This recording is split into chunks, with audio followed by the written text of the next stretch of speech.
안녕하세요. 저는 최선자라고 합니다. 정말 큰일 날 뻔했던 제 이야기 좀 들어주세요. 그날 아침의 공기는 유난히 맑고 상쾌했습니다. 창문을 여니 서늘하면서도 기분 좋은 바람이 거실로 스며들어와 묵은 먼지를 씻어내는 듯 했어요. 저는 오랜만에 대청소를 하며 분주하게 몸을 움직였습니다. 곧 사랑하는 제 딸 현주가 돌아오는 날이었거든요. 거의 한 달에 걸친 해외 출장이었고 큰 계약을 성사시켰다는 소식을 들었을 때는 제 일처럼 기뻐서 동네방네 자랑하고 싶을 정도였습니다. 딸애가 어릴 때부터 워낙 야무지고 똑똑해서 늘 제 자랑이었지만 사회에 나가서도 저렇게 제 몫을 톡톡히 해내는 걸 보면 대견하고 자랑스러워서 가슴이 벅차오르곤 해요. 청소를 마치고 잠시 소파에 앉아 숨을 돌리는데 요란하게 전화벨이 울렸습니다. 화면에 뜬 이름은 황서방이었어요. 사위에게서 이렇게 이른 아침에 전화가 오는 건 드문 일이라 저는 의아한 마음으로 전화를 받았습니다. 장모님, 좋은 아침입니다. 주무시는 건 아니었죠? 수화기 너머로 들려오는 사위의 목소리는 평소와는 비교도 안 될 만큼 밝고 경쾌했습니다. 결혼하고 몇 년간 들어왔던 그의 목소리는 언제나 공손하긴 했지만 어딘가 거리를 두는 듯한 딱 필요한 용건만 말하는 사무적인 톤이었어요. 그런데 오늘은 마치 친아들이라도 되는 것처럼 살가운 기운이 넘쳐 흘렀습니다. 저는 순간 어색함을 느끼며 답했어요. 아닐세, 황서방. 아침부터 웬일인가? 우리 현주한테 무슨 일이라도 있나? 아닙니다, 장모님. 현주는 아무 일 없고요. 비행기도 제 시간에 도착한다고 연락 왔습니다. 다름이 아니라 오늘 현주 마중 나가는 것 때문에 전화드렸어요. 그래, 자네가 나갈 거지? 물론이죠. 그런데 장모님, 제가 좋은 생각이 하나 있습니다. 제가 지금 장모님 댁으로 모시러 갈 테니 저랑 같이 공항에 가시죠. 현주가 보면 얼마나 깜짝 놀라고 좋아하겠어요? 엄마랑 남편이 같이 마중 나왔다고 하면요. 사위의 제안은 참으로 의외였습니다. 결혼 후 단 한 번도 이런 제안을 한 적이 없었거든요. 명절이나 제 생일에도 늘 현주 등살에 못 이겨 마지못해 얼굴을 비추는 게 전부였던 사람이에요. 심지어 작년 제 생일은 까맣게 잊어버려서 현주가 나중에 알고는 저 몰래 남편과 대판 싸웠다는 이야기도 전해 들었습니다. 그런 사위가 갑자기 저를 직접 모시러 와서 함께 공항에 가자니 이건 해가 서쪽에서 뜰 일이었죠. 장모님, 듣고 계세요? 듣고 있네. 글쎄, 내가 굳이 공항까지 나갈 필요가 있나. 자네가 마중 나가면 됐지. 나는 집에서 맛있는 거나 준비하고 있는 게 낫겠네. 저는 저도 모르게 거절의 말을 하고 말았습니다. 마음속에서 무언가 경고등이 울리는 기분이었어요. 이 과한 친절이 낯설고 부담스러웠습니다. 하지만 사위는 포기하지 않았어요. 에이, 장모님. 그러지 마세요. 제가 다 계획이 있습니다. 공항에서 현주 만나서 바로 근사한 레스토랑으로 갈 거예요. 제가 장모님 대접하고 싶어서 어제 특별히 예약해둔 곳입니다. 현주도 고생했고 장모님도 현주 걱정하느라 마음고생하셨을 테니 제가 크게 한턱 쏘겠습니다. 그러니 꼭 같이 가셔야 해요. 그의 말은 너무나 논리정연했고 거절할 명분을 찾기 어려웠습니다. 딸을 위한 이벤트라는데 그리고 저를 대접하고 싶다는데 야박하게 거절하는 것도 모양새가 이상했죠. 어쩌면 정말로 사람이 변한 걸지도 모른다고 이제라도 장모에게 잘해야겠다는 생각이 든 건지도 모른다고 스스로를 설득하기 시작했습니다. 알았네. 그럼 준비하고 있을 테니 조심해서 오게. 네, 장모님. 금방 가겠습니다. 예쁘게 하고 계세요. 전화는 그렇게 끊겼습니다. 저는 잠시 멍하니 휴대폰 화면만 바라보았어요. 예쁘게 하고 계세요라니. 평생 사위 입에서 들어볼 거라고는 상상도 못한 말이었죠. 저는 헛웃음을 지으며 자리에서 일어나 외출 준비를 시작했습니다. 옷장 문을 열고 어떤 옷을 입을까 한참을 고민했어요. 사위가 저렇게까지 신경을 쓰는데 너무 초라하게 입고 나갈 수는 없었으니까요. 결국 얼마 전 현주가 사준 아직 한 번도 입지 않은 고운 색의 블라우스와 정장 바지를 꺼내 입었습니다. 준비를 마치고 거울 앞에 서니 어색한 제 모습이 보였습니다. 마음 한구석의 찜찜함은 여전히 사라지지 않았어요. 마치 무언가 중요한 일을 앞두고 있는 사람처럼 심장이 작게 두근거렸습니다. 왜일까요? 사위의 갑작스러운 변화가 반갑고 기뻐야 하는데 왜 저는 오히려 불안한 마음이 드는 걸까요? 저는 고개를 저으며 쓸데없는 생각이라고 치부해버렸습니다. 늙으면 의심만 많아진다는 말이 딱 제 꼴이었어요. 얼마 지나지 않아 초인종이 울렸습니다. 문을 열자 환하게 웃고 있는 황서방이 서 있었습니다. 그런데 그의 모습이 또 한 번 저를 놀라게 했어요. 평소에는 편한 셔츠나 니트 차림만 보았는데 오늘은 머리부터 발끝까지 완벽하게 차려입은 모습이었습니다. 몸에 딱 맞는 짙은 남색 정장에 반짝거리는 구두까지.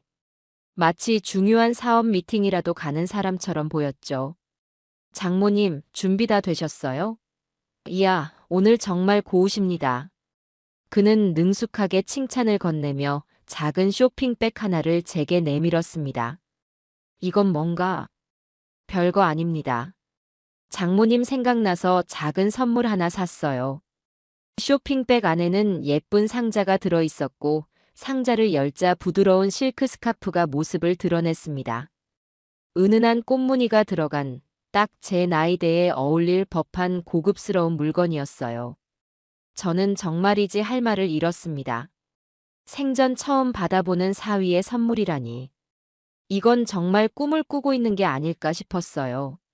아니, 이렇게 비싼 걸 뭘. 비싸긴요. 장모님께 비하면 아무것도 아닙니다.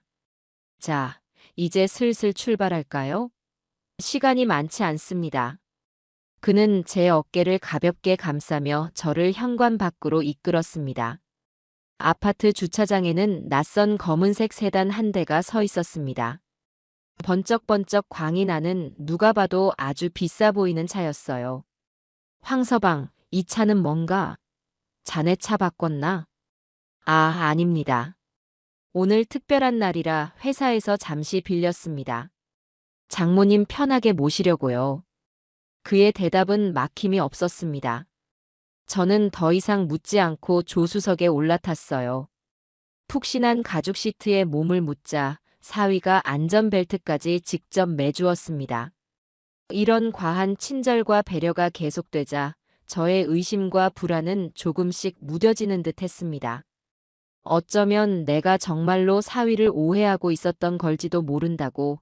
이렇게 괜찮은 사람인데 내가 너무 색안경을 끼고 본 건 아닐까 하는 생각마저 들었어요. 차는 부드럽게 주차장을 빠져나와 도로 위로 올라섰습니다. 라디오에서는 잔잔한 클래식 음악이 흘러나왔고 사위는 운전을 하며 제게 말을 걸어왔습니다. 장모님, 요즘 무릎은 좀 어떠세요? 지난번에 물리치료 받으신다고 들었는데. 괜찮네. 많이 좋아졌어. 다행입니다. 제가 용한 병원 아는 데 있는데 나중에 한번 같이 가시죠. 현주한테만 맡겨둘 게 아니라 저도 챙겨야 하는데 그동안 너무 무심했습니다. 그의 말 한마디 한마디는 흠잡을 데 없이 완벽한 사위의 모습, 바로 그것이었습니다. 하지만 이상하게도 저는 그의 말에 온전히 집중할 수가 없었어요. 그의 눈을 보고 있으면 어딘가 초점이 맞지 않고 불안하게 흔들리는 것이 느껴졌기 때문입니다. 그는 웃고 있었지만 눈은 웃고 있지 않았어요. 저는 애써 그런 생각을 지우려 창밖으로 시선을 돌렸습니다. 맑은 하늘과 빠르게 스쳐 지나가는 풍경을 보며 곧 만날 딸의 얼굴을 떠올렸습니다. 그래, 다 괜찮을 거야. 오늘은 우리 현주가 돌아오는 좋은 날이니까. 나쁜 생각은 하지 말자. 저는 그렇게 몇 번이고 제 자신을 다독였습니다. 차는 시원하게 뚫린 도로를 따라 공항을 향해 달리기 시작했습니다. 적어도 그때까지는 그렇게 믿고 있었습니다. 차 안의 공기는 초반의 어색한 화기애애함이 거치고 점차 편안해지는 듯 했습니다. 사위는 능숙하게 운전을 하며 제게 계속해서 말을 걸어왔어요. 처음에는 제 건강과 안부를 묻더니 이내 화제는 자연스럽게 딸 현주에게로 그리고 우리의 생활로 옮겨갔습니다. 그의 목소리는 라디오에서 흘러나오는 부드러운 현악 사중주 선율처럼 나긋나긋했고 그가 사용하는 단어 하나하나에는 장모님을 위하는 사려 깊은 사위의 마음이 담겨 있는 듯했습니다. 하지만 저는 그 위선적인 선율 아래 숨겨진 불협화음을 분명히 듣고 있었습니다. 장모님, 현주가 이번 출장에서 아주 큰일을 해냈다고 들었습니다. 정말 대단해요.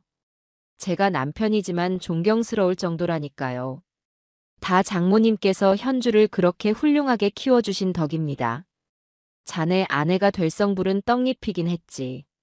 어려서부터 뭐든 한번 마음먹으면 끝을 봐야 직성이 풀리는 아이였어. 그래도 다 자네가 옆에서 잘 외조해준 덕 아니겠나. 제 입에서는 의례적인 칭찬이 나갔지만 속으로는 몇 년 전 일이 떠올라 씁쓸함을 감출 수 없었습니다. 현주가 지금 회사로 이직하기 전 작은 회사를 다닐 때였어요. 월급은 적었지만 정말 하고 싶은 일이라며 눈을 반짝였었죠. 그때 황서방은 사사건건 현주를 무시했습니다.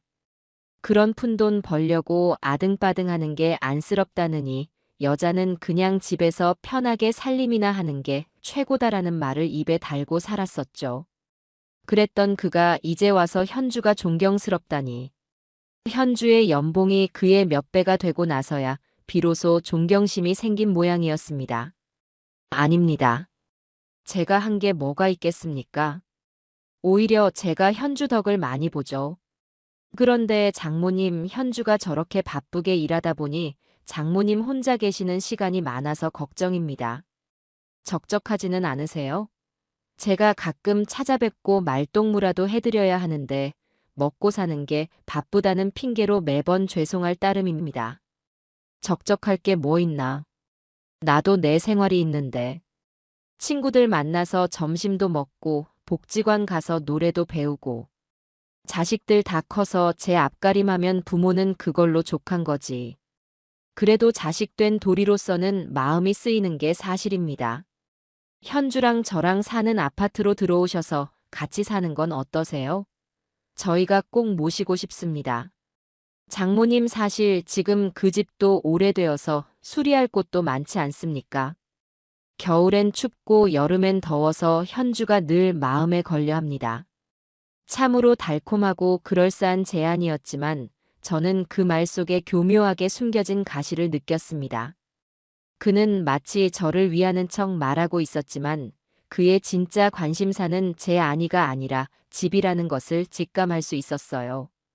예전에 그가 친구와 동업했다가 가게를 말아먹고 현주 몰래 제게 손을 벌렸던 적이 있었습니다. 그때 거절했더니 한동안 저를 없는 사람 취급하며 쌀쌀맞게 굴었던 기억이 생생했죠. 그런 그가 갑자기 저를 모시고 싶다니. 저는 단번에 고개를 저었습니다. 마음만 고맙게 받겠네. 나는 지금 사는 이 집이 편하고 좋아. 자네들한테 짐 되기도 싫고. 이 집은 현주 아빠랑 나랑 평생 땀 흘려 마련한 집이야. 내 손때 묻지 않은 곳이 없어. 여기서 남은 인생 조용히 보내는 게 내 마지막 소원일세. 저는 일부러 현주 아빠 이야기를 꺼내며 이 집이 저에게 어떤 의미인지를 분명히 했습니다. 제 단호한 대답에 사위의 눈빛이 순간 차갑게 변하는 것을 저는 놓치지 않았습니다. 하지만 그는 금세 표정을 바꾸고 사람 좋은 미소를 지으며 말을 이었어요. 장모님 마음이 그러시다면 어쩔 수 없죠. 하지만 제 말은 그 집을 영영 떠나시라는 게 아닙니다. 장모님 집이 장모님 명의로 되어 있으니 그걸 팔거나 전세를 주고 그 돈으로 저희 집 근처에 더 넓은 집을 얻어서 다 같이 편하게 살자는 이야기였습니다. 그럼 장모님도 저희 가까이서 챙겨드릴 수 있고 나중에 저희가 그 집을 다시 사드릴 수도 있는 거고요. 일종의 재테크라고 생각하시면 그 순간이었습니다. 재테크라는 단어가 제 귀에 비수처럼 날아와 박혔습니다. 저는 사위의 말이 채 끝나기도 전에 심장이 쿵 하고 얼음물 속으로 내려앉는 것을 느꼈습니다. 오늘 아침부터 이어졌던 모든 과한 친절과 어색한 행동들. 비싼 양복, 낯선 고급차, 실크 스카프 선물. 이 모든 것들이 결국 이 이야기를 하기 위한 포석이었구나. 제 피가 차갑게 식는 기분이었습니다. 제 표정이 굳어지는 것을 느꼈는지 사위는 황급히 핸들을 고쳐 잡으며 말을 돌렸습니다. 아, 제 말이 너무 앞서 나갔습니다. 죄송합니다, 장모님. 그냥 현주가 장모님 걱정을 많이 하길래 저도 모르게 그만. 이건 없던 얘기로 하죠. 나중에 현주 오면 다 같이 편하게 이야기해 보면 되니까요. 그는 멋쩍은 듯 헛기침을 했지만 이미 엎질러진 물이었습니다. 제 머릿속에서는 방금 전의 대화가 계속해서 맴돌며 불길한 예감을 증폭시키고 있었어요. 차가 커다란 갈림길에 들어섰을 때 저는 무심코 전방의 교통 표지판을 보았습니다. 푸른색 바탕에 하얀 글씨로 인천국제공항이라고 쓰인 표지판이 오른쪽 차선을 명확하게 가리키고 있었죠. 당연히 우리 차는 오른쪽으로 방향을 틀어야 했습니다.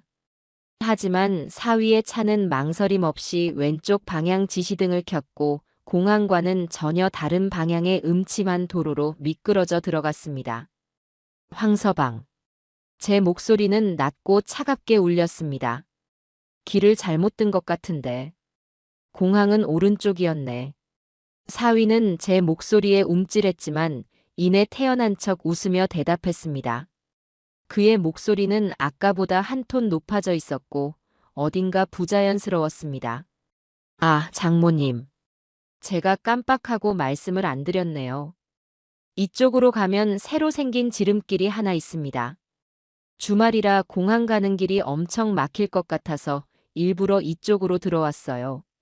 내비게이션에도 안 나오는 길이라 아는 사람만 아는 비밀 통로 같은 곳입니다. 장모님, 저 못 믿으세요? 걱정 마세요. 금방 도착합니다. 비밀 통로. 그 단어가 제 귀에는 마치 지옥으로 가는 입구처럼 들렸습니다. 그의 말은 너무나 매끄러웠지만 그의 몸은 정직하게 진실을 말하고 있었어요. 그는 연신 마른 침을 삼키느라 목울대가 크게 움직였고 이마에 맺힌 식은땀이 이제는 관자놀이를 따라 한 줄기 흘러내리고 있었습니다. 무엇보다도 핸들을 쥔 그의 양손은 지나치게 꽉 힘을 주고 있어서 손등의 핏줄이 울퉁불퉁하게 튀어나올 정도였어요. 그는 애써 제 눈을 피하며 앞만 보고 운전했지만 백미러를 통해 끊임없이 제 표정을 살피는 것을 저는 똑똑히 볼 수 있었습니다. 저의 오랜 경험과 직감은 틀린 적이 별로 없었습니다. 그리고 지금 제 온몸의 세포 하나하나가 비명을 지르고 있었어요. 위험하다고. 이건 정상이 아니라고. 사기꾼들이 사람을 속일 때 저런 표정을 짓는다는 것을 저는 TV 프로그램을 통해 익히 봐왔습니다. 저는 아무 말 없이 창밖만 바라보는 척했지만 온 신경은 사위의 행동과 차가 향하는 방향에 곤두서 있었습니다. 길가에는 점점 더 인적이 드물어졌고 세련된 아파트 단지나 상가는 사라지고 낡고 녹슨 철문이 달린 창고들과 작은 공업사들이 보이기 시작했습니다. 심지어 전봇대에는 낡고 해진 불법 대출 광고 현수막들이 당일, 즉시, 신용불량자 환영, 저 같은 자극적인 문구를 내세우며 을씨년스럽게 붙어있기까지 했어요. 심장이 발밑까지 떨어지는 기분이었습니다. 여기는 어디지? 황서방은 나를 어디로 데려가고 있는 거지? 공항이 아니라면 도대체 어디를? 머릿속이 하얗게 비어버리는 것 같았어요.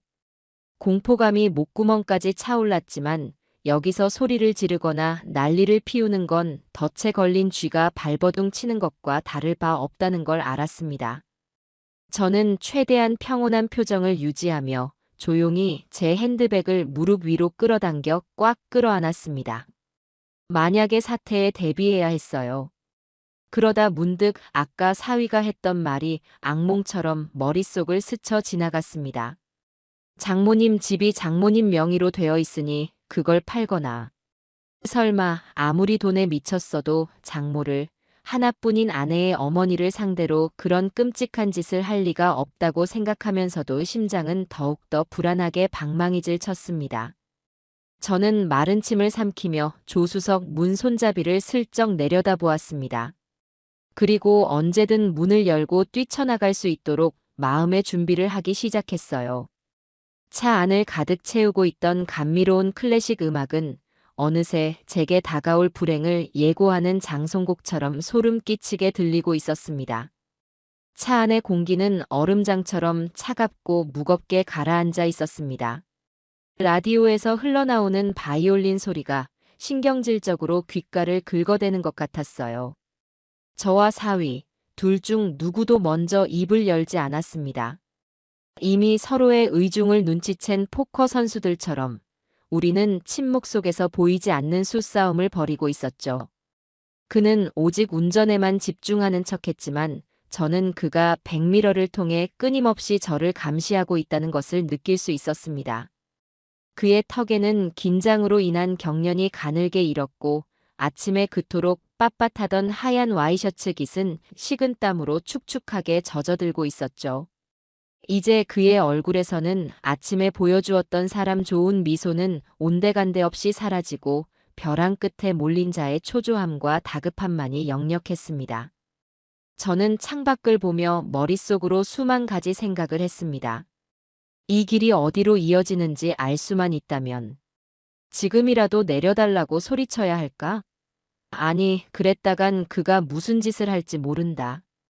좁은 차 안에서 그를 힘으로 이길 수도 없었다. 그렇다면 현주에게 전화를, 엄마가 위험하다는 메시지라도 몰래 보내야 할까? 그것도 위험하다. 그가 휴대폰을 빼앗는 순간 유일한 외부와의 연결고리마저 끊기게 될 것이다. 제가 할 수 있는 것은 아무것도 없다는 무력감이 강철 밴드처럼 온몸을 짓눌렀어요. 그저 이 끔찍한 드라이브가 끝나기만을, 그리고 그 끝에 제발 아무 일도 없기를 바랄 뿐이었습니다. 길은 점점 더 으슥한 곳으로 접어들었습니다. 녹슨 철문이 달린 버려진 공장들, 사람 키만큼 자란 잡초만 무성한 공터, 그리고 가끔씩 펑 하는 소리를 내며 매연을 뿜어내는 소규모 공장들 외에는 아무것도 보이지 않았어요. 이곳이 대한민국 서울 근교가 맞나 싶을 정도로 황량하고 낯선 풍경이었습니다. 사위는 휴대폰 거치대에 놓인 화면, 아마도 내비게이션이겠죠. 그것을 힐끗 보더니 거의 다 왔다는 듯 입술을 잘근 깨물었습니다. 그의 눈빛은 목적지를 앞둔 사냥꾼처럼 번뜩이고 있었습니다. 장모님, 거의 다 왔습니다. 조금만 더 가시면 돼요. 아주 경치 좋은 곳에서 맛있는 식사를 할 수 있을 겁니다. 그의 목소리는 모래가 낀 것처럼 갈라져 나왔습니다.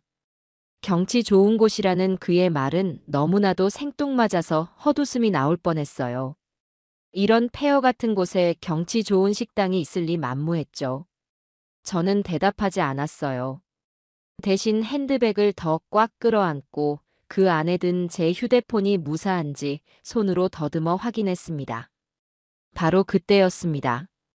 제 예상이 끝나기 무섭게 핸드백 속에서 마치 구원의 신호처럼 요란한 벨소리가 울려 퍼졌습니다. 정막을 칼로 베는 듯한 날카로운 소리에 저와 사위, 둘 다 심장이 멎을 듯이 놀랐어요. 저는 반사적으로 핸드백을 열어 휴대폰을 꺼내 들었습니다. 덜덜 떨리는 손가락 때문에 하마터면 놓칠 뻔했어요. 액정 화면의 발신자 정보에는 안사돈이라는 세 글자가 선명하게 떠 있었습니다. 그 이름을 확인한 사위의 얼굴은 그야말로 종이장처럼 구겨지며 새하얗게 질려버렸습니다. 핏기라고는 찾아볼 수 없는 얼굴로 그는 거의 이성을 잃고 비명에 가까운 소리를 질렀습니다. 받지 마세요. 장모님, 그거 받지 마세요. 왜 하필 지금? 받지 마세요. 그는 다급하게 한 손으로 핸들을 거의 꺾듯이 잡은 채 다른 손을 뱀처럼 뻗어 제 휴대폰을 낚아채려 했습니다. 그의 행동은 저의 마지막 남은 일말의 희망마저 산산조각 냈습니다. 만약 떳떳하다면 제 어머니의 전화에 이토록 미친 사람처럼 격한 반응을 보일 리가 없었죠. 이것은 명백한 증거였습니다. 무언가 아주 잘못되어 가고 있다는, 아니, 이미 돌이킬 수 없는 지경에 이르렀다는. 이거나, 이게 무슨 짓이야, 황서방. 저는 그의 손을 뿌리치며 소리쳤습니다. 작은 차 안에서 잠시 격한 몸싸움이 벌어졌어요. 그는 어떻게든 제 휴대폰을 빼앗으려 했고, 저는 제 마지막 동아줄일지도 모르는 그 전화를 지키려 필사적으로 저항했습니다. 끼익. 차가 중앙선을 넘나들며 위태롭게 휘청거렸지만 그는 아랑곳하지 않고 짐승처럼 제게 달려들었습니다. 그의 눈에는 더 이상 이성이라고는 찾아볼 수 없었어요. 오직 자신의 모든 것이 무너지는 것을 목격한 자의 공포와 바락만이 가득했습니다. 제발요, 장모님. 그거 받으시면 안 됩니다. 제가 다 설명해 드릴게요. 이건 오해입니다. 제발. 그의 애원은 처절했지만 저는 그의 말을 더 이상 믿을 수 없었습니다. 저는 온 힘을 다해 그의 팔꿈치를 핸드백 모서리로 내리찍었습니다. 악! 하는 소리와 함께 그가 잠시 주춤하는 사이 저는 떨리는 엄지손가락으로 통화 버튼을 힘껏 슬라이드했습니다. 여보세요. 제가 다급하게 외치자마자 수화기 너머에서는 이미 무언가 폭발하고 있었습니다. 그것은 안사돈의 목소리였지만 제가 알던 그 차분하고 온화한 목소리가 아니었어요. 거의 실신 직전인 사람처럼 세상의 모든 공포와 절망을 담아 지르는 처절한 절규였습니다. 사돈. 들려요? 내 말 들려요? 사돈. 다행이다. 전화 받아서. 네, 사돈. 들려요. 무슨 일이에요? 왜 그러세요? 지금 당장 차에서 내리세요. 아무것도 묻지도 따지지도 말고 그냥 뛰어내리세요. 거기가 어디든 상관없으니까. 그냥 차에서 내려요. 제발 내 말 좀 들어요. 안사돈의 목소리는 울음과 뒤섞여 제대로 이어지지 않았습니다. 수화기 너머로 무언가 종이를 황급히 뒤적이는 소리, 그리고 그녀가 천식이 있는 사람처럼 가쁘게 숨을 몰아쉬는 소리가 생생하게 들려왔어요. 황서방, 차 세워. 당장 세우지 못해. 저는 사위를 향해 고함을 질렀습니다. 하지만 그는 제 말을 무시한 채 오히려 가속 페달을 지하실까지 닿을 듯이 깊이 밟았습니다. 그의 얼굴은 이제 하얗다 못해 시퍼렇게 변해 있었고 입에서는 알아들을 수 없는 저주와 중얼거림이 새어나왔습니다. 다 끝났어. 이제 다 끝났어. 어머니가 어떡해. 전화는 끊기지 않은 채 계속 이어지고 있었습니다. 안사돈의 울부짖음이 제 귓전을 계속해서 때렸어요. 그놈이, 내 아들이라고도 할 수 없는 그놈이 사돈한테 못할 짓을 하려고 해요. 내가 방금 서랍에서 다 봤어요. 사돈 인감증명서랑 위임장 위조한 거. 사돈 집을 담보로 사채를 쓰려고. 빚보증을 세우려고. 내가 다 봤어요. 그러니 제발 내 말 들어요, 사돈. 그 차에 계속 있으면 인생 통째로 망가져요. 당장 내리세요. 이제 모든 퍼즐 조각이 섬광처럼 맞추어졌습니다. 아침부터 이어졌던 과한 친절, 값비싼 선물과 낯선 고급차, 공항이 아닌 낯선 길, 그리고 제 집을 팔자는 이야기까지. 이 모든 것이 저를 빚더미 구렁텅이에 쳐넣기 위한 거대한 사기극의 일부였던 것입니다. 배신감보다 먼저 온몸의 피가 차갑게 식는 듯한 공포가 밀려왔습니다. 딸의 남편이라고 가족이라고 믿었던 사람이 제 인생을 통째로 집어삼키기 위해 거대한 덫을 놓고 저를 그 안으로 끌어들인 것이었습니다. 안사돈의 절규가 귓가를 맴도는 동시에 황서방의 파랗게 질린 얼굴이 시야에 박혔습니다. 그 순간 제 머릿속을 지배하던 모든 공포와 혼란이 거짓말처럼 사라졌어요. 마치 찬물을 머리부터 뒤집어 쓴 것처럼 정신이 번쩍 들었습니다. 대신 그 자리를 차갑고 날카로운 이성이 차지했습니다. 살아야 한다. 여기서 벗어나야 한다. 이 쇠로 된 광 같은 차에서 내리는 것만이 내가 살 길이다. 그 생각 하나만이 제 머릿속을 가득 채웠습니다. 저는 더 이상 사위에게 차를 세우라고 소리치지 않았습니다. 그래봤자 소용없다는 것을 깨달았기 때문이에요. 그는 이미 이성을 잃었고 자신의 완벽했던 계획이 어머니의 전화 한 통으로 실패했다는 절망감에 사로잡혀 무슨 짓을 할지 모르는 상태였습니다. 어쩌면 이대로 저를 어딘가에 가둬두고 협박할지도 모를 일이었죠. 이제 믿을 것은 오직 제 자신뿐이었습니다. 저의 판단력과 결단력에 제 남은 인생이 달려 있었습니다. 저는 겉으로는 넋이 나간 사람처럼 모든 것을 포기한 듯이 창밖만 바라보는 척 연기했습니다. 하지만 제 눈은 미친 듯이 주변 상황을 살피고 있었어요. 차의 속도는 얼마나 되는지, 주변에 다른 차들은 있는지, 만약 뛰어내린다면 어디로 몸을 굴려야 가장 덜 다칠지. 짧은 순간이었지만 제 머리는 제 평생 가장 빠르게 회전하고 있었습니다. 차는 여전히 시속 60km는 좋게 넘어 보이는 속도로 황량한 도로를 질주하고 있었습니다. 지금 뛰어내리는 것은 자살 행위나 다름없었죠. 기회를 기다려야 했습니다. 속도가 줄어드는 순간 신호등이든 과속방지턱이든 그 찰나의 순간을 놓치지 말아야 했어요. 저는 조수석 문 손잡이의 오른손을 가만히 가져다 대었습니다. 손바닥에 차가운 금속의 감촉이 느껴졌습니다. 그리고 왼손으로는 안전벨트 버클을 감싸 쥐었죠. 심장은 금방이라도 터져 나올 것처럼 격렬하게 뛰었지만 손끝은 이상할 정도로 차분했습니다. 마치 제 몸과 마음이 분리된 것 같았어요. 바로 그때 저 멀리 희미하게 신호등이 보였습니다. 제발, 제발 멈춰라. 저는 속으로 간절하게 기도했습니다. 황서방은 신호를 무시하고 그냥 달려갈 수도 있었습니다. 이성을 잃은 그는 충분히 그러고도 남을 사람이었어요. 하지만 신은 아직 저를 버리지 않으셨는지 반대편 차선에서 덤프트럭 한 대가 흙먼지를 일으키며 좌회전을 하기 위해 서행하고 있었습니다. 황서방은 욕설을 내뱉으며 어쩔 수 없이 브레이크를 밟기 시작했어요. 끼익 하는 날카로운 타이어 마찰음과 함께 차의 속도가 급격하게 줄어들었습니다. 바로 지금이었어요.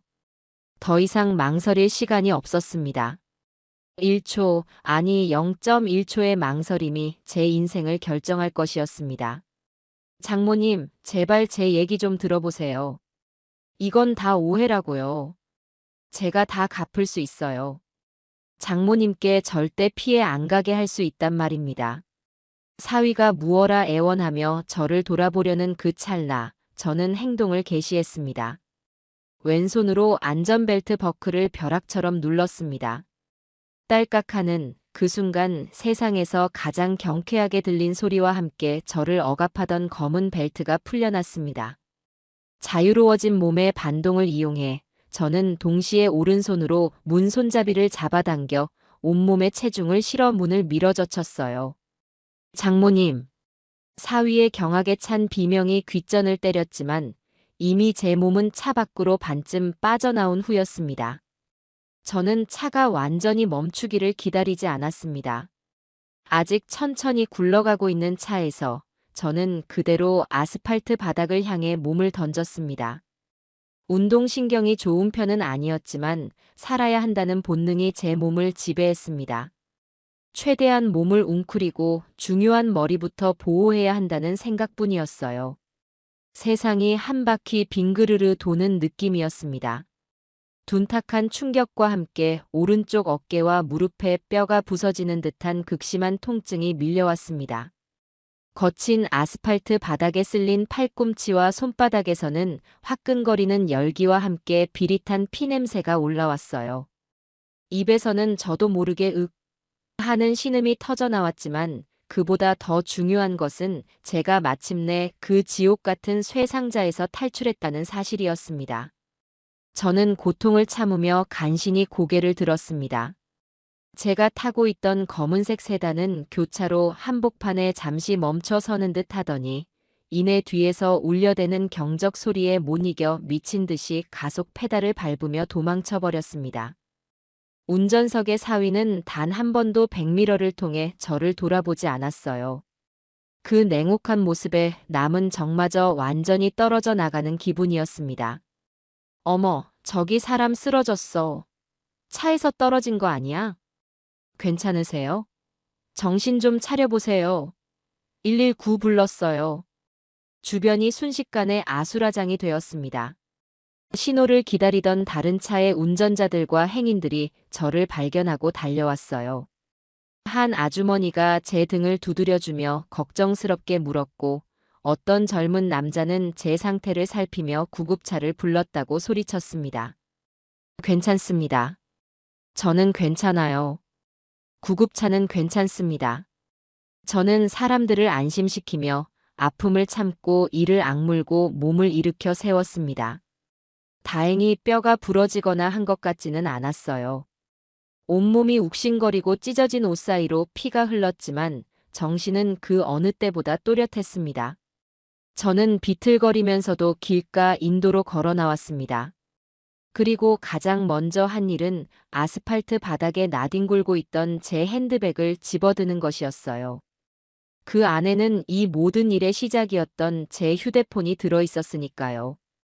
저는 덜덜 떨리는 손으로 휴대폰을 꺼내 들었습니다. 액정 화면은 다행히 깨지지 않았고 통화는 이미 끊겨 있었습니다.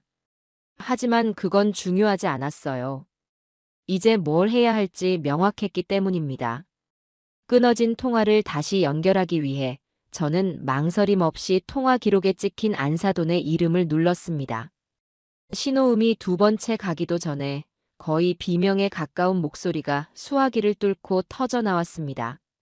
사돈, 사돈, 괜찮으세요? 내렸어요? 제발, 제발 살아있다고 말 좀 해줘요. 네. 안사돈의 목소리는 공포와 죄책감으로 갈갈이 찢겨 있었습니다. 저는 그녀의 목소리를 듣고 나서야 비로소 제가 살아있다는 사실을, 그 지옥 같은 차에서 탈출했다는 사실을 실감할 수 있었습니다. 다리에 힘이 풀려 휘청거리는 몸을 간신히 근처 건물 벽에 기댔습니다. 네, 사돈 저 내렸어요. 괜찮아요. 살아있습니다. 제 목소리는 저 자신도 놀랄 만큼 갈라지고 쉬어 있었습니다. 마치 모래밭을 맨발로 한참 걸은 사람처럼 건조하고 힘이 없었죠. 그제야 안사돈은 둑이 무너지듯 격렬한 울음소리를 터뜨렸습니다. 아, 하느님 감사합니다. 정말 감사합니다, 사돈. 정말 죄송합니다. 그녀는 한참을 그렇게 울기만 했습니다. 저는 그 울음소리를 들으며 비로소 제가 살아있다는 사실을, 그 지옥 같은 철제관에서 탈출했다는 사실을 뇌의 가장 깊은 곳부터 실감할 수 있었습니다. 다리에 힘이 풀려 휘청거리는 몸을 간신히 근처 건물의 차가운 벽에 기댔습니다. 거친 시멘트 벽이 제 등을 받쳐주지 않았다면 그대로 주저앉았을지도 모릅니다. 사돈, 제가 지금부터 드리는 말씀, 정신 똑똑히 차리고 들으셔야 해요. 제정신이 아니시겠지만 들으셔야 합니다. 제가 오늘 아침에 겪은 일을 전부 다 하나도 빠짐없이 말씀드릴게요. 저는 벽에 등을 기댄 채 눈을 감고 그녀의 말에 모든 신경을 집중했습니다. 안사돈의 이야기는 한편의 끔찍한 악몽, 제가 주인공 중 한 명이었던 잔혹극의 전말이었습니다. 그녀의 이야기에 따르면 모든 것은 몇 주 전, 아니 어쩌면 몇 달 전부터 시작되었다고 합니다. 황서방의 행동이 눈에 띄게 이상해졌다는 것이었죠. 늘 정해진 시간에 퇴근하던 그가 밤늦게 술에 취해 들어오는 일이 잦아졌고 씻지도 않은 채 소파에 쓰러져 잠드는 날이 많아졌다고 해요. 밤늦게까지 잠을 자지 않고 서재에서 무언가 서류를 뒤적이는가 하면 낯선 번호로 걸려온 전화를 받을 때면 베란다로 나가 문을 닫고 마치 누군가와 싸우는 것처럼 격앙된 목소리로 소곤거리는 일이 잦았다고 합니다. 처음에는 그저 새로 시작한 사업 때문에 스트레스가 심한가 보다 하고 대수롭지 않게 넘겼답니다. 아들이 힘들어하는 것 같아 보양식이라도 챙겨주려 하면 그는 신경질적으로 제발 좀 내버려 두세요. 라고 소리치며 그녀를 밀어내기까지 했다고 합니다. 하지만 며칠 전부터는 사돈, 집에까지 험악한 인상의 남자들이 찾아왔어요. 문신을 드러내고 딱 봐도 정상적인 사람들은 아니었죠. 그들이 와서 대문을 쾅쾅 두드리고 황성철, 돈 갚아라 하고 고함을 치는 일까지 벌어졌습니다. 저는 너무 무서워서 문도 열어주지 못했어요. 황서방은 그때마다 뒷문으로 도망가거나 집에 없다고 거짓말을 하거나 혹은 어디서 급하게 구해온 돈 몇 푼을 쥐어주며 그들을 겨우 돌려보냈다고 합니다. 제 심장이 매일같이 까맣게 타들어갔어요. 어머니의 직감으로 뭔가 아주 큰일이 돌이킬 수 없는 일이 터졌다는 것을 느낀 저는 오늘 아침 아들이 장모님 모시고 공항 간다며 콧노래까지 부르며 나가는 그 모습을 보고 너무 이상해서 그놈이 나간 사이 서재를 살펴보기로 마음먹었던 겁니다. 저는 숨을 죽이고 그녀의 이야기에 귀를 기울였습니다. 처음에는 그냥 책상 위만 봤어요. 그런데 서랍 하나가 굳게 잠겨 있더군요. 그놈이 평소에 얼마나 꼼꼼하고 저한테 자기 물건 손대는 걸 싫어하는지 제가 그 서랍 열쇠를 어디에 숨겨두는지 알고 있었거든요. 오래된 앨범 상자 뒤 액자 밑에 붙여두는 걸요. 제가 떨리는 손으로 그 열쇠를 찾아 서랍을 여는 순간 제 심장이 쿵 하고 바닥까지 내려앉는 것 같았어요. 안에는 사돈 온갖 대출 서류랑 최종 통보라는 붉은 글씨가 찍힌 독촉장들이 수북하게 쌓여 있더군요. 제1금융권은커녕 이름도 들어본 적 없는 무시무시한 대부업체들 이름이 도장처럼 찍혀 있었어요. 액수는 사돈, 제가 평생 구경도 못 해본 아파트 한 채 값은 좋게 될 그런 큰돈이었습니다. 안사돈은 말을 잇지 못하고 흐느꼈습니다. 저는 그저 침묵 속에서 그 상상할 수 없는 액수가 불러올 파국을 짐작하며 그녀가 다음에 할 말을 기다릴 뿐이었어요. 그것만 해도 기가 막히고 피가 거꾸로 솟았는데 서류 더미 맨 밑에서 누런 서류 봉투 하나를 발견했어요. 그런데 거기에는 제 아들 이름이 아니라 사돈의 이름 석자, 최선자가 적혀 있었어요. 제 심장이 멎는 것 같았습니다. 온몸의 피가 발끝으로 쏠리며 차갑게 식어버리는 기분이었습니다. 제가 손을 벌벌 떨면서 그 봉투를 열어봤어요. 봉투 안에는 사돈의 인감증명서가 들어있었어요. 불과 한 달 전에 발급된 아직 온기가 가시지 않은 아주 깨끗한 걸로요. 그리고 제 눈을 의심했어요. 사돈의 인감도장이 선명하게 찍힌 위임장이 있더군요. 상기 본인은 최선자이며 모든 부동산 관련 권한 일체를 아들 황성철에게 위임함. 그렇게 아주 또렷한 글씨로 쓰여 있었어요. 사돈, 혹시 황서방한테 인감도장 맡기신 적 있으세요? 제발 아니라고 말해주세요. 아니요. 단 한 번도. 내 인감은. 내 평생과도 같은 그 인감은 안방 장롱 깊숙한 곳, 아무도 모르는 곳에 있는데. 순간 뇌리를 번개처럼 스치는 기억이 있었습니다. 제 목소리가 저도 모르게 잠겨 들어갔습니다. 한 달 전쯤 주말 오후였어요. 황서방이 현주와 함께 과일 바구니를 사들고 집에 찾아왔었습니다. 그리고는 현주가 보는 앞에서 아주 공손하고 난처한 표정으로 말했었죠. 장모님, 죄송하지만 현주 이름으로 청약 통장을 하나 만드는데 세대주이신 장모님 인감도장이 급하게 필요하다고 합니다. 제가 지금 바로 동사무소 가서 서류만 떼고 1시간 안에 돌려드리겠습니다. 현주가 옆에 있었기에, 그리고 청약 통장이라는 말에 저는 아무 의심 없이 장롱 깊숙한 곳에서 인감 도장을 꺼내 주었습니다. 그는 고맙다고 몇 번이고 허리를 숙였고 약속대로 정확히 1시간 뒤에 돌아와 제게 도장을 돌려주었습니다. 바로 그 짧은 시간에, 그 찰나의 시간에 그는 제 인감 도장을 몰래 파서 위조하고 제 명의를 도용해 구청에서 인감증명서까지 발급받았던 것입니다. 제 선의와 신뢰를, 딸의 존재를 방패 삼아 가장 비열한 방식으로 뒤통수를 친 것이었습니다. 온몸에 소름이 돋고 치가 떨렸습니다. 안사돈의 이야기는 거기서 끝나지 않았습니다.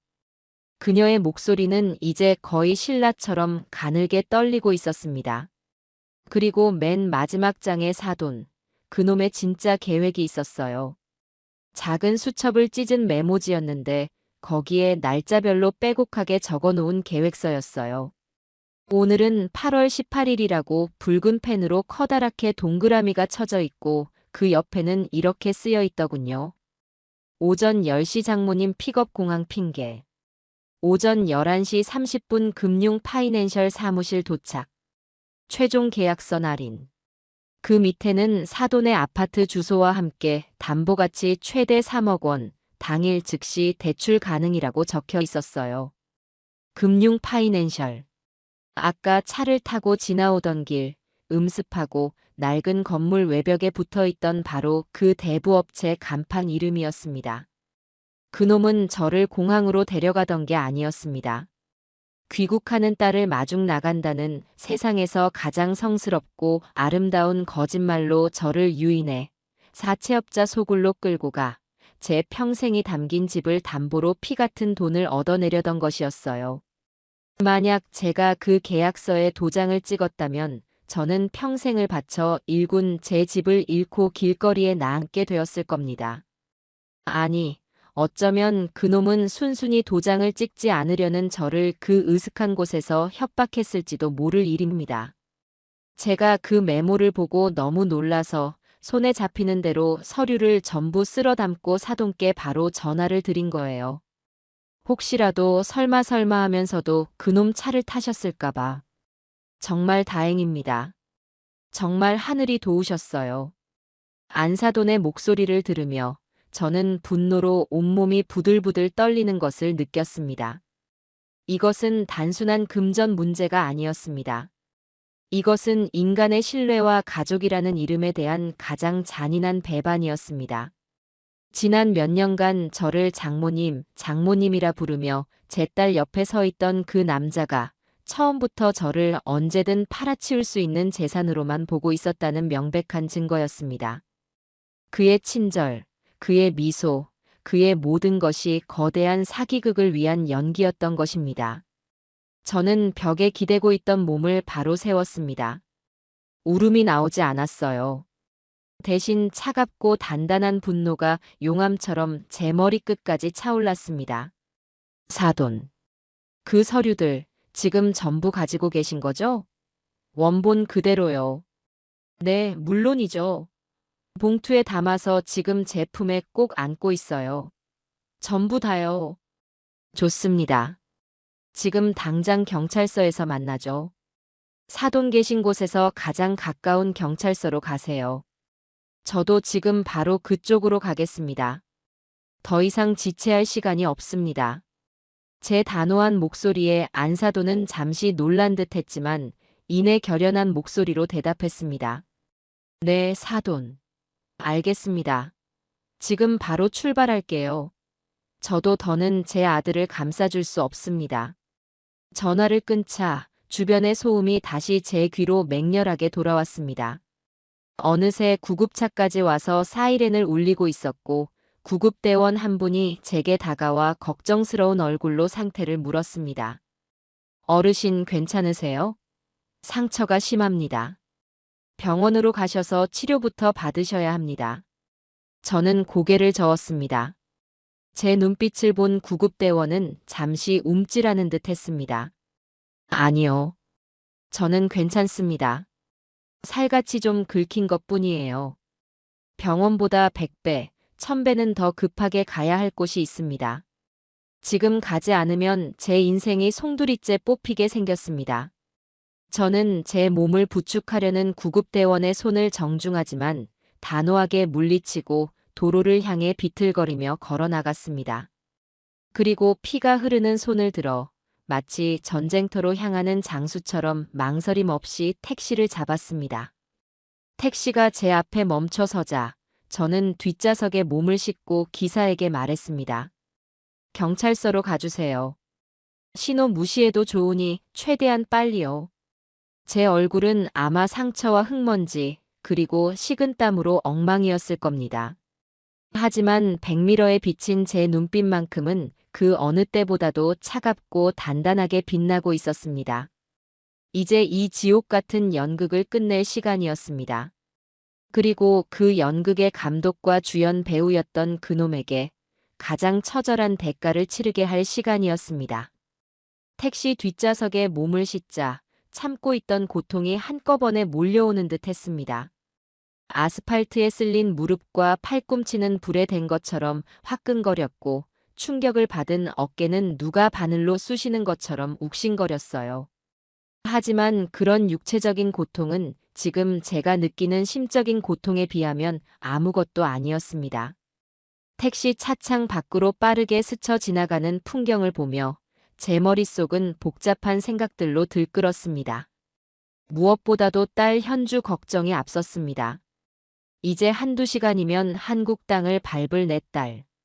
엄마와 남편이 함께 마중 나왔을 거라 기대하며 밝게 웃고 있을 내 딸에게 저는 무슨 말을 해야 할까요? 너의 남편이, 너의 사랑하는 그 사람이 내 엄마의 전 재산을 노린 파렴치한 사기꾼이었다는 말을 어떻게 전해야 할까요? 그 말을 듣는 순간 내 딸의 세상은 무너져 내릴 것입니다. 지난 몇 년간 그와 함께 쌓아온 모든 시간과 믿음이 한순간에 부정당하는 고통을 어떻게 감당하게 할 수 있을까요? 차라리 모든 것이 내 잘못이었으면 싶었습니다. 처음부터 황서방의 사람 됨됨이를 제대로 꿰뚫어 보지 못하고 결혼을 허락한 내 잘못이라고 그렇게라도 딸의 상처를 대신 아파해 줄 수만 있다면 얼마나 좋을까 하고 생각했어요. 택시는 어느새 복잡한 도심을 지나 경찰서 앞에 멈춰 섰습니다. 저는 기사님께 요금을 치르고 차에서 내렸습니다. 경찰서라는 커다란 명패가 달린 건물은 그 위용만으로도 사람을 주눅들게 만들기에 충분했습니다. 저는 찢어진 옷매무새를 가다듬고 입술을 굳게 깨물며 건물 안으로 들어섰습니다. 경찰서 내부는 TV에서 보던 것과 크게 다르지 않았습니다.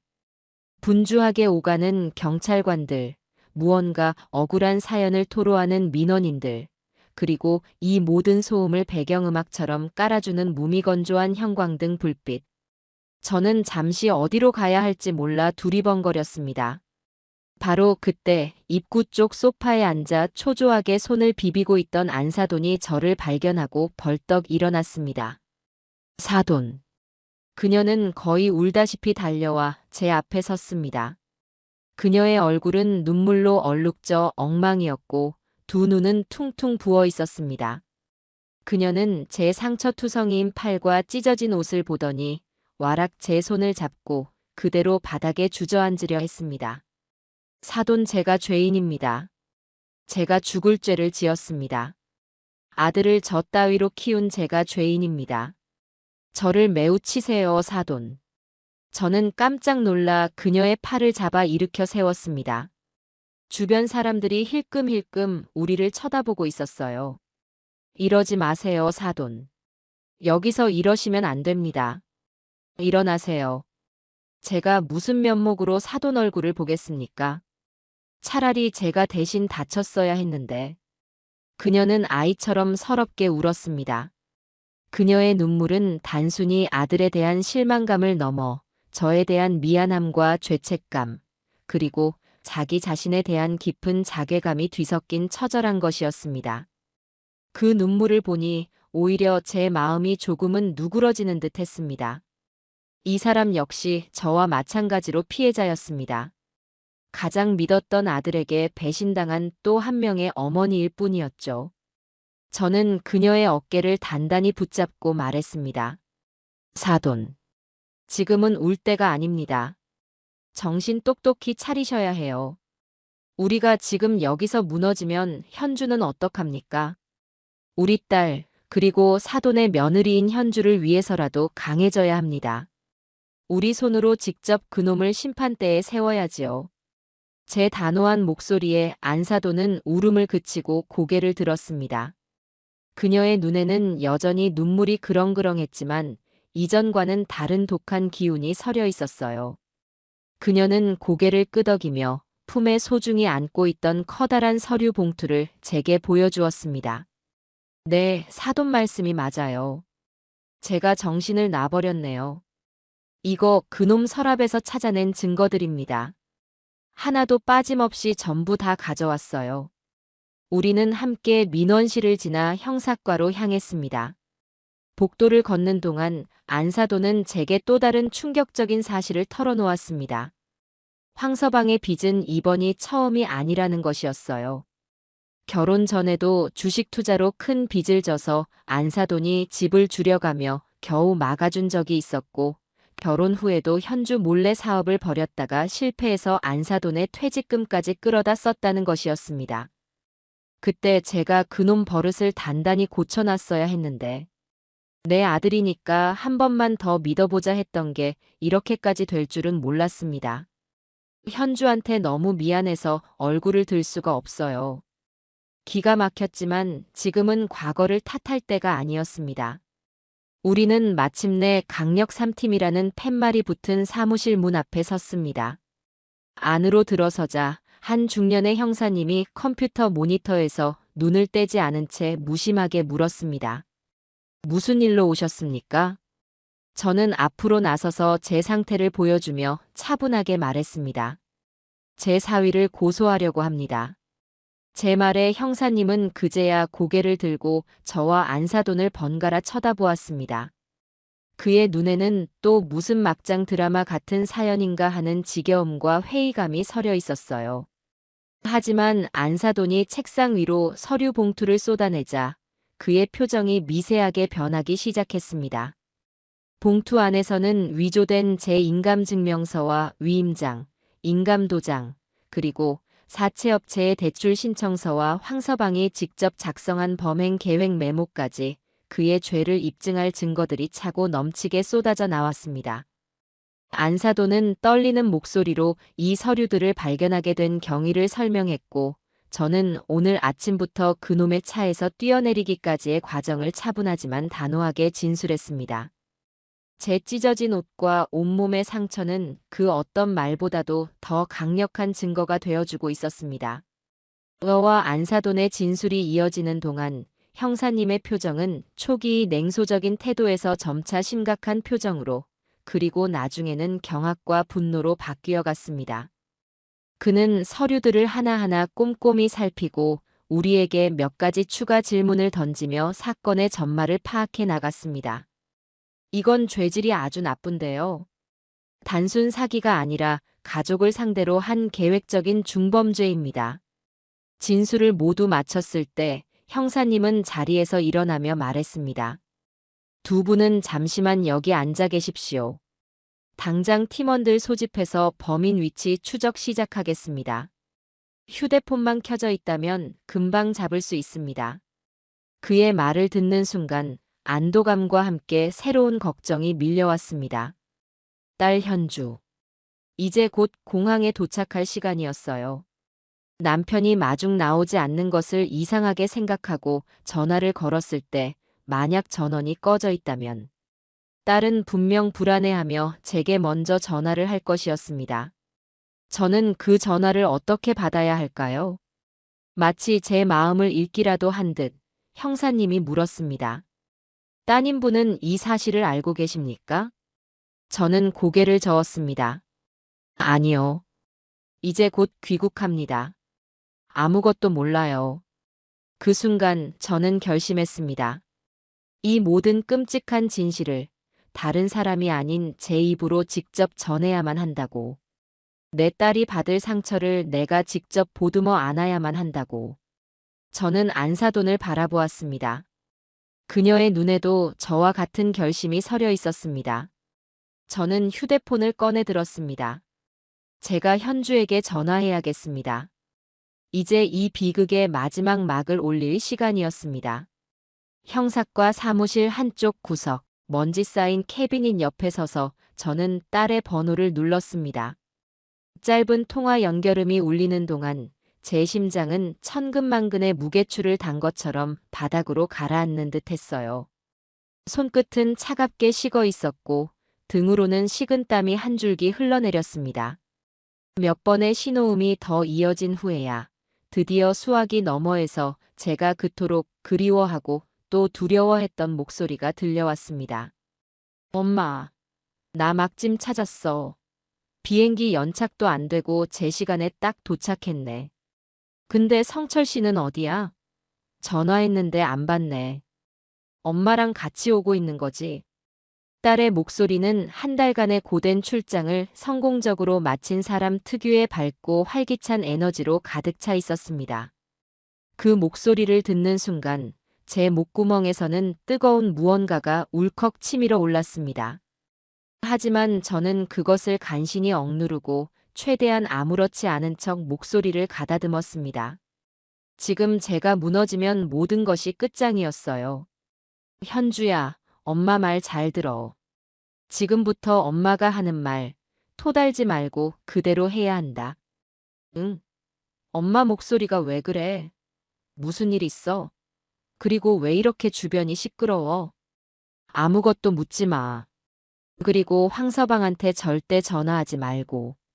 그냥 택시 타고 엄마가 지금 보내주는 주소로 와. 아주 중요한 일이야. 알았지?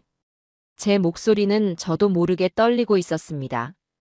딸은 제 심상치 않은 분위기를 금세 눈치챘습니다. 엄마, 왜 그래, 정말. 무섭게. 성철 씨한테 무슨 일 생긴 거야? 교통사고라도 났어? 엄마는 괜찮은 거야? 제발 무슨 일인지 말 좀 해줘. 딸은 거의 울먹이고 있었습니다. 그 마음을 왜 모르겠어요. 하지만 전화상으로 이 모든 참혹한 진실을 털어놓을 수는 없는 노릇이었습니다. 저는 눈을 질끈 감고 제 평생에서 가장 모진 엄마가 되기로 마음먹었습니다. 잔말 말고 엄마가 시키는 대로 해. 그리고 택시 타면 기사님 바꿔줘. 이건 부탁이 아니라 명령이야. 전화를 끊고 저는 메시지를 딸에게 보냈습니다. 그리고 잠시 후 딸에게서 다시 전화가 걸려왔고 수화기 너머에서는 낯선 남자의 목소리가 들렸습니다. 택시 기사님이었습니다. 저는 기사님께 최대한 빨리 그리고 안전하게 이곳까지 와달라고 신신당부했습니다. 그렇게 하고 나서야 저는 비로소 긴 한숨을 내쉬며 벽에 몸을 기댈 수 있었습니다. 온몸의 힘이 다 빠져나가는 기분이었어요. 딸이 경찰서로 오는 30여 분의 시간은 제게는 30년처럼 길게 느껴졌습니다. 안사돈은 제 옆에 와서 아무 말 없이 제 손을 잡아주었습니다. 그녀의 손은 얼음장처럼 차가웠지만 그 온기가 제게는 큰 위로가 되었습니다. 우리는 아무 말도 하지 않았지만 서로의 눈빛만으로도 지금 느끼는 참담한 심정을 공유할 수 있었어요. 아들을 잘못 키운 어미의 죄책감과 사위를 잘못 들인 어미의 미안함. 그리고 사랑하는 딸과 며느리가 받게 될 상처에 대한 깊은 슬픔이 우리 두 사람 사이에 무겁게 흘렀습니다. 그때 사무실 문이 열리며 아까 그 형사님이 들어왔습니다. 그의 얼굴은 상기되어 있었습니다. 찾았습니다. 범인 황성철. 지금 강남에 있는 한 오피스텔 건물에 있습니다. 금융 파이낸셜이라는 대부업체 사무실이 그곳에 있는 것으로 확인됐습니다. 아마 보증인인 어머님이 나타나지 않자 그곳에서 안절부절 못하고 있는 것 같습니다. 저희가 지금 바로 출동해서 현장에서 체포하겠습니다. 드디어 올 것이 왔구나. 저는 고개를 끄덕였습니다. 그리고 바로 그 순간 사무실 입구에서 한 여자의 다급한 목소리가 들려왔습니다. 엄마. 커다란 여행 가방을 끌고 땀으로 머리카락이 흠뻑 젖은 현주가 서 있었습니다. 딸은 저를 발견하자마자 달려왔습니다. 그리고 제 몸 곳곳에 난 상처와 찢어진 옷을 보고는 얼굴이 새하얗게 질려버렸습니다. 엄마, 이게 다 뭐야? 왜 이래? 무슨 일이야, 정말? 교통사고 난 거야? 성철 씨는?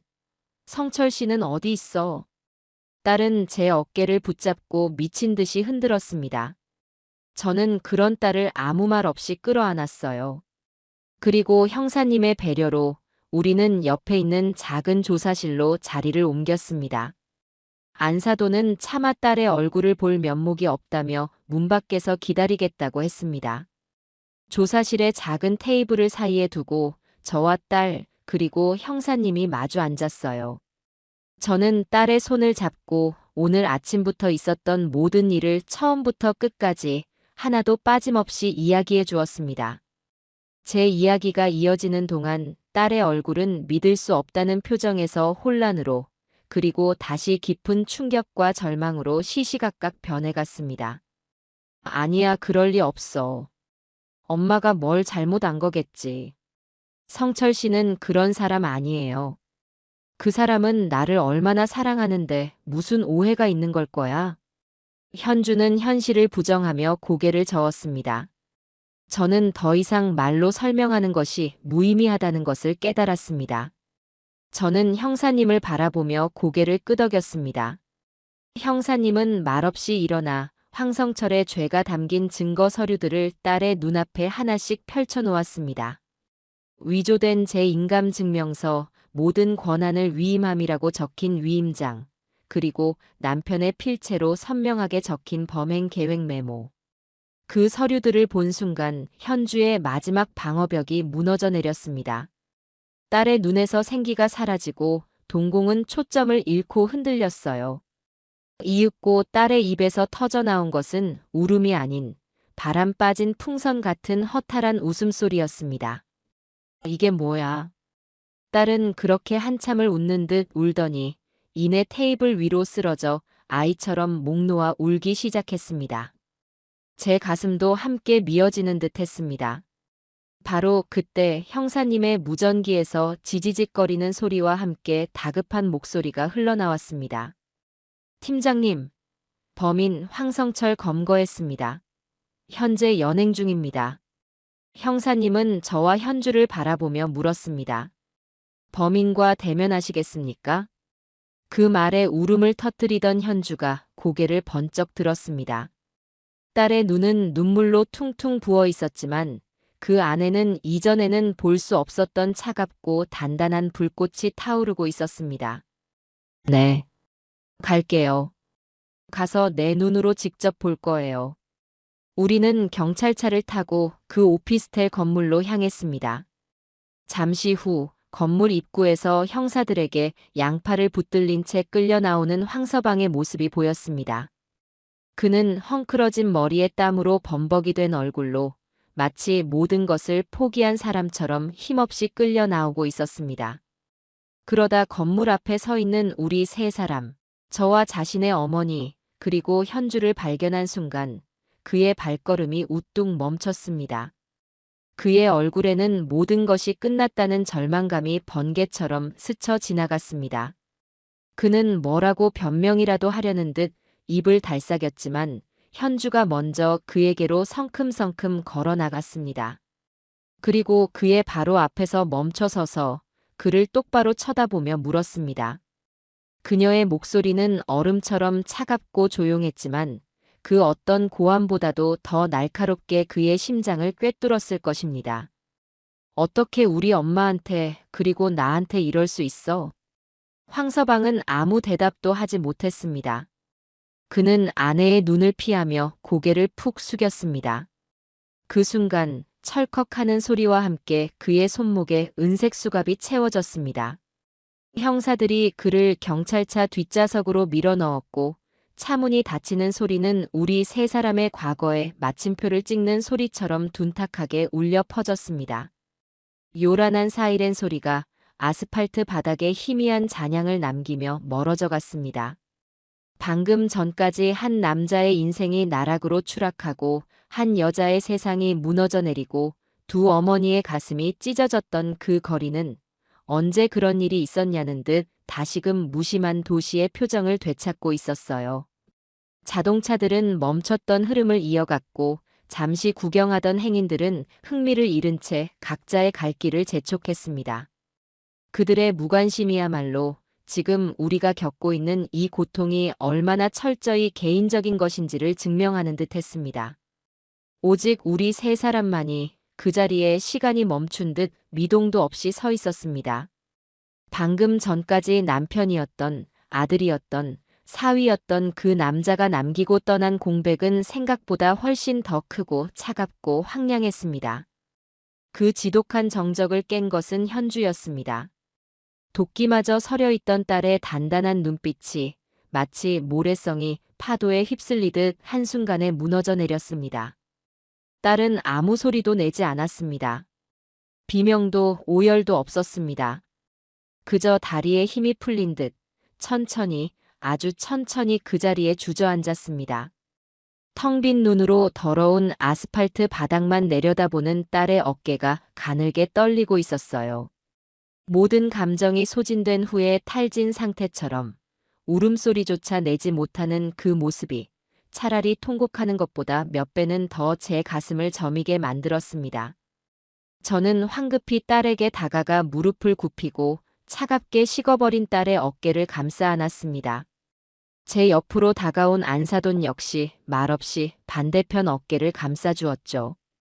우리는 그렇게 한참 동안 서로의 미미한 체온에 의지한 채 낯선 도시의 한복판에서 서로를 부축하고 있었습니다. 아들을 잃은 어머니와 남편을 잃은 아내와 그리고 그 모든 것을 지켜봐야 했던 또 다른 어머니. 우리는 각기 다른 슬픔의 무게를 지고 있었지만 그 슬픔의 근원은 하나였습니다. 집으로 돌아오는 택시 안의 침묵은 관 속에 누운 것처럼 무겁고 답답했습니다. 저는 현주의 집이 아닌 제 집 주소를 불렀습니다. 배신자의 흔적이 가득한 그곳, 행복한 부부의 공간으로 꾸며진 그 위선의 무대로 차마 딸을 데려갈 수는 없었어요. 현주는 창밖의 풍경을 아무 표정 없이 바라보고 있었습니다. 빠르게 스쳐 지나가는 상점의 불빛과 사람들의 웃음소리가 마치 다른 세상의 일처럼 아득하게 느껴졌습니다. 안사도는 늙은 나무 껍질처럼 쪼글쪼글해진 손등만 내려다보며 연신 깊은 한숨을 내쉬었습니다. 그 한숨 한 번에 그녀의 수명이 1년씩 줄어드는 것만 같았습니다. 저 역시 차마 입을 열 수가 없었습니다. 무슨 말을 한들 위로가 될까요? 괜찮다는 말은 어설픈 거짓말이었고 힘내라는 말은 공허한 메아리일 뿐이었습니다. 지금 우리에게 필요한 것은 섣부른 위로가 아니라 이 지독한 현실을 각자의 방식으로 받아들이고 소화해낼 절대적인 시간이었습니다. 열쇠를 돌려 현관문을 열었을 때 저는 낯선 집에 들어서는 듯한 묘한 이질감에 사로잡혔습니다. 불과 몇 시간 전 제가 황서방의 거짓말에 속아 딸 부부와 함께할 행복한 저녁 식사를 기대하며 나섰던 바로 그 공간이었습니다.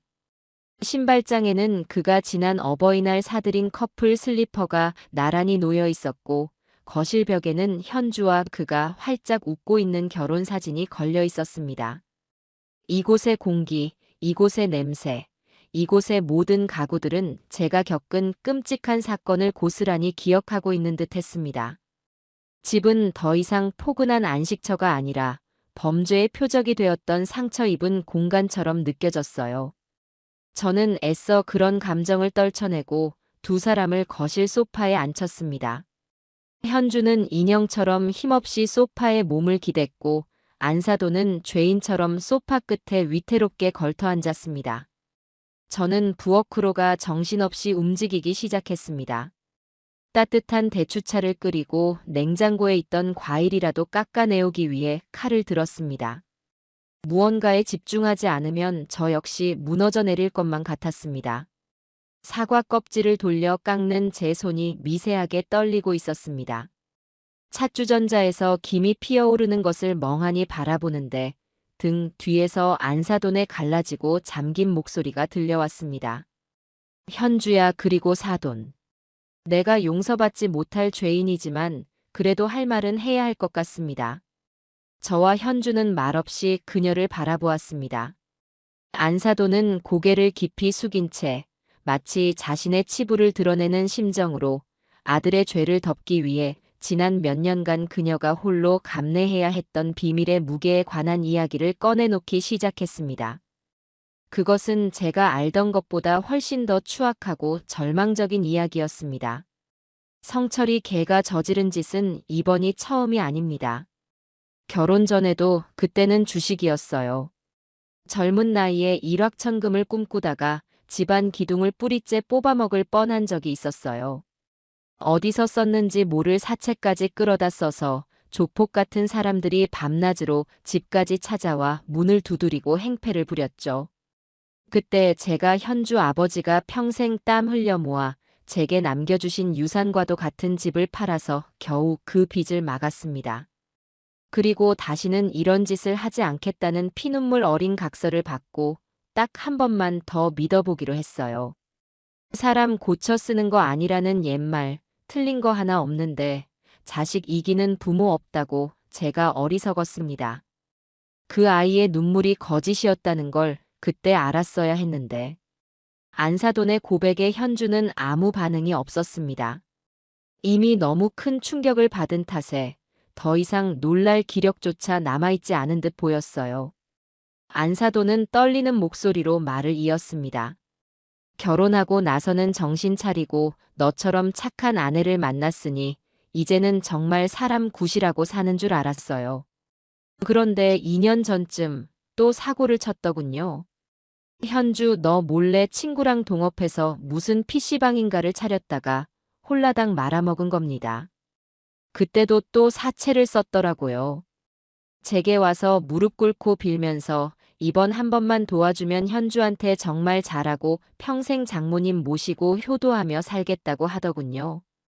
이번에 들키면 현주가 틀림없이 이혼하자고 할 거라고 자기 인생 망치기 싫으면 제발 도와달라고 애원을 했습니다. 그래서 제가 바보같이 은행에 넣어두었던 제 마지막 남은 노후 자금이었던 퇴직금까지 전부 털어서 막아주었습니다. 현주, 너가 이 사실을 알면 얼마나 상처받을까. 우리 아들 앞길 막을까봐 제가 속였습니다. 사돈을 속였습니다. 어쩌면 제가 그놈을 그렇게 만든 건지도 모릅니다. 제가 이 모든 일의 공범입니다. 안사돈은 말을 마치고 소파 아래로 스르르 내려와 차가운 바닥에 엎드려 통곡하기 시작했습니다. 그제야 현주에게서 반응이 나왔습니다. 딸은 텅 빈 눈으로 허공을 바라보며 혼잣말처럼 그러나 너무나도 또렷하게 중얼거렸습니다. 2년 전 가을이었어. 그랬구나. 그래서 그랬구나. 현주야? 그때 성철 씨가 갑자기 나한테 프로포즈를 다시 하고 싶다고 했어. 결혼하고 정신없이 사느라 제대로 챙겨주지 못해서 미안하다면서. 그리고는 제주도로 여행을 가자고 했었지. 나는 그때 회사에서 큰 프로젝트 때문에 매일 야근하고 너무 힘들었는데 그 사람이 나 위로해 주려고 저러나 보다 하고 무리해서 휴가를 냈어. 최고급 호텔 스위트룸을 예약하고 비싼 레스토랑에서 저녁을 사주면서 나한테 다이아몬드 목걸이를 걸어줬지. 나는 우리 남편이 드디어 사업에 성공했나 보다. 나 고생 안 시키려고 이렇게 노력하는구나 하고 감동해서 그 사람 품에 안겨 펑펑 울었어. 그런데 그 호텔도, 그 저녁도, 그 목걸이도 전부다. 현주는 말을 잇지 못하고 입술을 피가 나도록 깨물었습니다. 가장 행복했던 기억이, 가장 사랑받았던 순간이 실은 시어머니의 피 같은 퇴직금으로 만들어진 기만과 거짓이었다는 사실을 어떻게 받아들일 수 있을까요? 딸의 눈에서 마침내 뜨거운 눈물이 뺨을 타고 폭포수처럼 흘러내렸습니다. 그것은 슬픔의 눈물이라기보다는 배신감과 허무함, 그리고 그 모든 거짓에 감쪽같이 속아 넘어간 자기 자신에 대한 깊은 자책이 뒤섞인 분노의 눈물이었습니다. 내 인생, 내 지난 5년이 전부 가짜였어. 전부 다 연극이었어. 나는 그 연극의 주인공인 줄도 모르고 혼자 바보처럼 웃고 울고 사랑한다고 믿었던 그 모든 순간들이 전부 다 거짓이었어. 그때였습니다. 제 휴대폰이 짧게 진동하며 새로운 메시지가 도착했음을 알렸습니다. 사건을 담당했던 중년의 형사님이었습니다. 황성철, 본인 혐의 대부분 시인했습니다. 증거가 워낙 명백하여 부인할 수 없었을 겁니다. 현재 유치장에 수감 조치했으며 내일 오전 중으로 검찰에 송치될 예정입니다. 내일 오전 10시까지 경찰서로 오셔서 피해자 진술조서를 상세하게 작성해 주셔야 합니다. 힘드시겠지만 범인에게 합당한 처벌을 내리기 위해 꼭 필요한 절차입니다. 저는 휴대폰을 조용히 내려놓았습니다. 이제 감상에 젖어 있을 시간이 없었어요. 현실은 냉혹했고 우리는 그 현실과 정면으로 맞서 싸워야만 했습니다. 저는 울고 있는 딸과 바닥에 엎드려 어깨를 들썩이는 안사돈을 번갈아 보며 차분하지만 강철처럼 단단한 목소리로 말했습니다. 그만. 이제 그만 울고 그만 자책합시다. 지난 시간을 되돌릴 수는 없어. 하지만 앞으로의 시간은 우리 손으로 다시 만들 수 있어. 현주야. 저는 딸의 어깨를 붙잡고 억지로 고개를 들게 해 눈을 똑바로 마주쳤습니다. 내일 경찰서에 가서 진술해야 한다. 그리고 변호사를 선임해서 이혼 소송도 준비해야 해. 이건 너 혼자의 싸움이 아니야. 이 엄마가 그리고 여기 너의 시어머니셨던 분이 우리가 함께 싸워줄 거야. 그러니 너는 절대로 무너지면 안 돼. 알겠니? 제 말에 현주는 흐느낌을 멈추고 저를 바라보았습니다.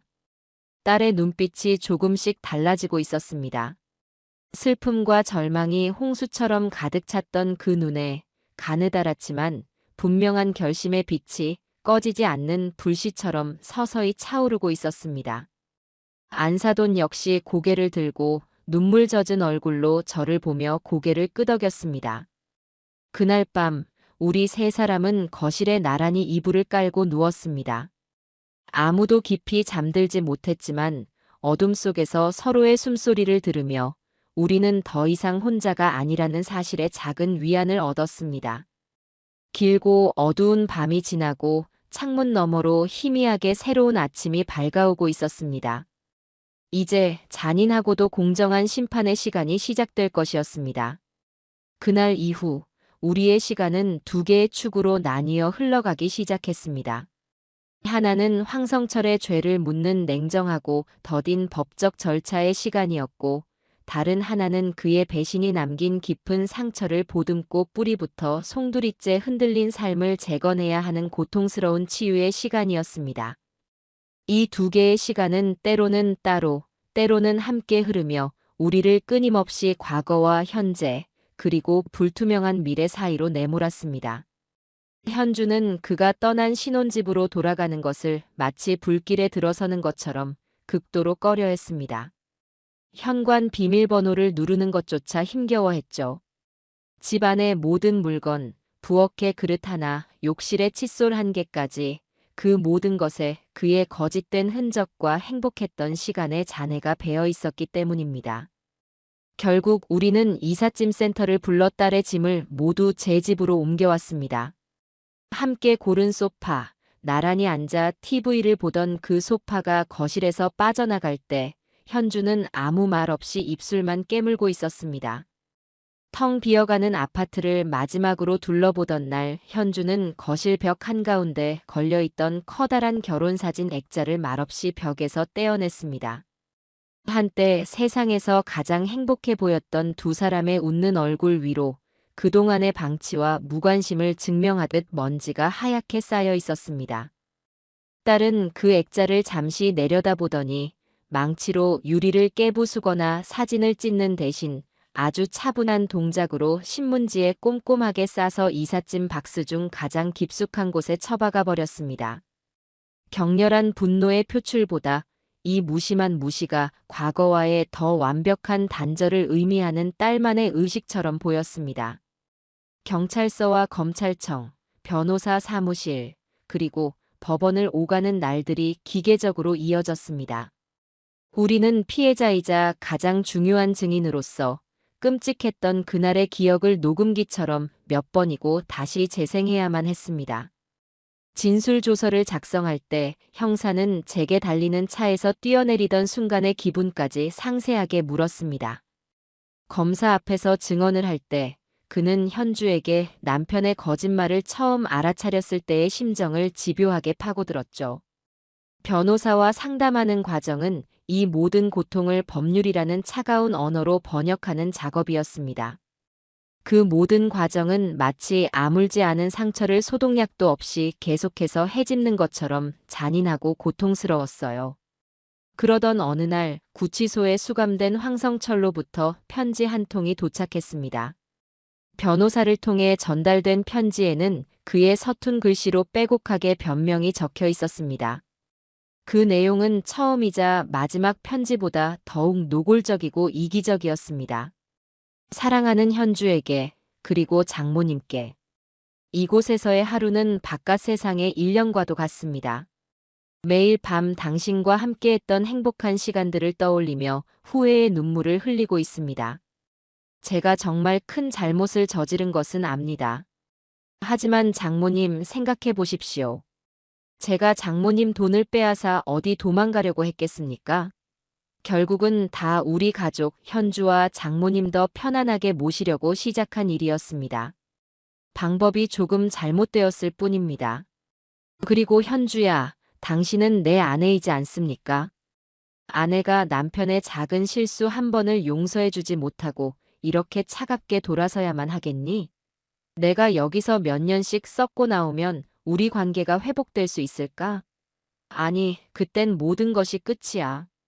당신이 지금 법원에 탄원서 한 장만 내주면 집행유예로 나갈 수도 있대. 그럼 내가 나가서 평생 당신과 장모님께 노예처럼 속죄하며 살게.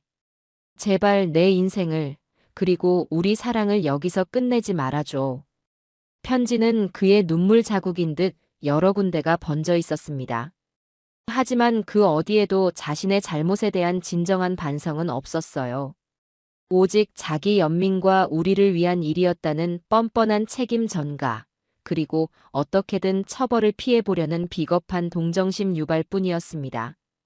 현주는 그 편지를 소리내어 읽다가 중간쯤부터는 분노로 목이 메어 더 이상 읽지 못하고 갈기갈기 찢어 휴지통에 던져버렸습니다.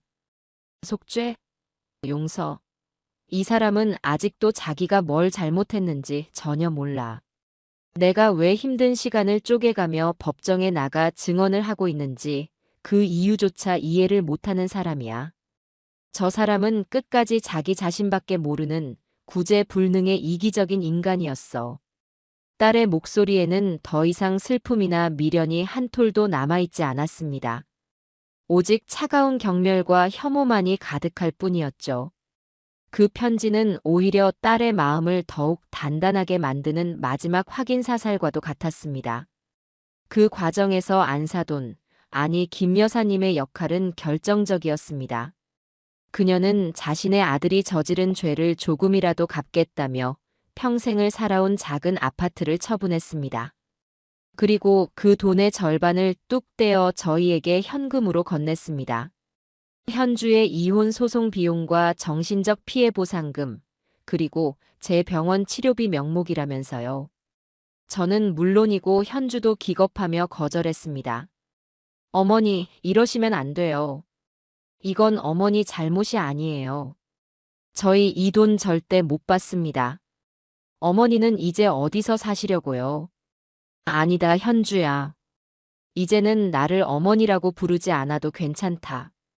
하지만 이 돈은 받아야 한다. 이건 내 아들을 괴물로 키워 너희 모녀의 인생을 망가뜨린 어미로서의 내 마지막 책임이자 도리다. 내가 이렇게라도 하지 않으면 나는 죄책감에 짓눌려 평생 고개도 못 들고 숨도 못 쉬고 살 거야. 제발 내 마지막 자존심을 지킬 수 있게 해다오. 내 거처는 걱정하지 말 거라. 남은 돈으로 작은 월세방 하나 얻으면 그만이다. 그녀는 저희 앞에 무릎까지 꿇고 애원했습니다. 결국 우리는 눈물을 머금고 그녀의 진심을 받아들일 수밖에 없었습니다.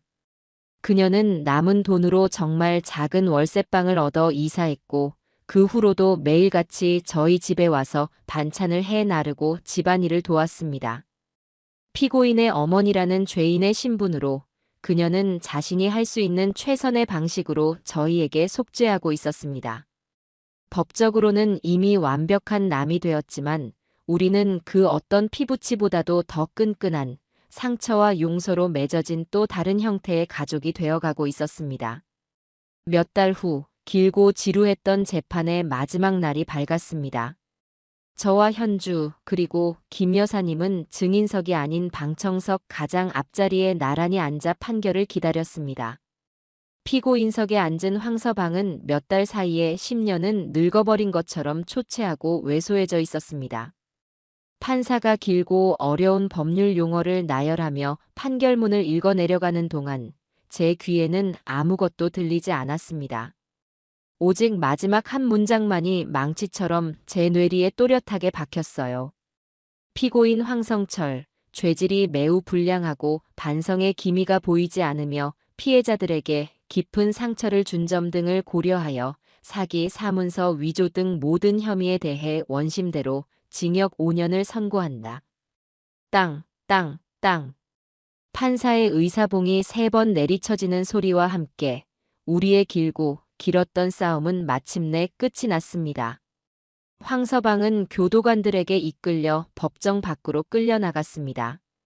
그는 마지막 순간까지도 현주를 애타게 바라보며 무언가 말을 하려 했지만 현주는 그에게 단 한 번의 눈길도 주지 않고 정면만 응시하고 있었습니다. 재판이 끝나고 현주는 다니던 회사에 결국 사직서를 제출했습니다. 동료들의 동정과 위로, 그리고 그 뒤에 숨은 호기심 어린 시선들을 더 이상 감당하기 힘들었기 때문입니다. 딸은 한동안 깊은 무기력증에 빠졌습니다. 방 안에서 나오지 않고 잠을 자거나 멍하니 창밖을 보거나 혹은 밤새워 소리 없이 우는 날들이 계속되었죠. 저는 그저 묵묵히 딸의 방문 앞에 식사를 가져다 놓고 조용히 기다려주는 것밖에는 할 수 있는 일이 없었습니다. 깊은 상처가 아무는 데에는 그 상처의 깊이만큼의 시간이 필요하다는 것을 잘 알고 있었으니까요. 그러던 어느 날 밤 현주가 제 방으로 조용히 들어왔습니다. 그리고는 낡고 빛바랜 스케치북 한 권을 제게 내밀었어요. 그것은 현주가 대학교 때 가구 디자인을 전공하며 밤을 새워 그렸던 것이었습니다. 그 안에는 현주의 풋풋한 꿈과 열정이 담긴 독창적인 가구와 소품들의 스케치가 가득했어요. 현주의 원래 꿈은 자신만의 브랜드를 가진 가구 디자이너였지만 돈벌이가 안 된다는 황서방의 현실적인 반대에 부딪혀 꿈을 접고 안정적인 대기업에 들어갔던 것이었죠. 엄마, 나 다시 시작해보고 싶어. 너무 늦었지만. 딸의 목소리는 작고 떨렸지만 그 안에는 그 어떤 때보다도 분명한 의지가 담겨 있었습니다. 이제 더 이상 누군가의 아내, 누군가의 며느리, 누군가의 부하 직원이 아니라 그냥 이현주의 이름으로 살고 싶어. 내가 진짜로 하고 싶었던 일을 하면서 아주 작은 공방이라도 좋으니까 내 손으로 직접 무언가를 만들면서 살고 싶어. 그래도 될까, 엄마? 저는 아무 말 없이 딸을 끌어안았습니다. 제 어깨 위로 딸의 뜨거운 눈물이 느껴졌습니다. 그것은 더 이상 절망과 슬픔의 눈물이 아니었습니다. 잿더미 속에서 기적처럼 다시 피어나는 불씨처럼 뜨겁고 강한 희망의 눈물이었습니다. 길고 어두웠던 터널의 끝에서 마침내 한 줄기 눈부신 빛이 보이기 시작했습니다. 그로부터 1년이라는 시간이 흘렀습니다. 봄, 여름, 가을, 겨울. 사계절이 한 바퀴 도는 동안 우리의 삶에도 많은 변화의 나이테가 새겨졌어요. 가장 큰 변화는 제 집의 작은 방 하나를 가득 채웠던 딸의 작업 흔적들이 이제는 동네 어귀의 아담한 상가 1층으로 옮겨갔다는 사실이었습니다. 그곳은 한때 낡은 세탁소였지만 지난 몇 달간 딸과 저, 그리고 김 여사님의 땀과 노력으로 완전히 새로운 공간으로 재탄생했습니다. 작은 원목 간판이 걸린 공방은 딸의 손길이 닿지 않은 곳이 없었습니다. 얼룩덜룩한 시멘트 벽을 하얗게 페인트 칠하고 삐걱거리던 낡은 문을 수리의 하늘색으로 칠했죠. 버려진 공사장에 나무 토막들을 주워와 근사한 선반과 의자를 만들었고 길가에 핀 들꽃을 꺾어다 작은 유리병에 꽂아두었습니다.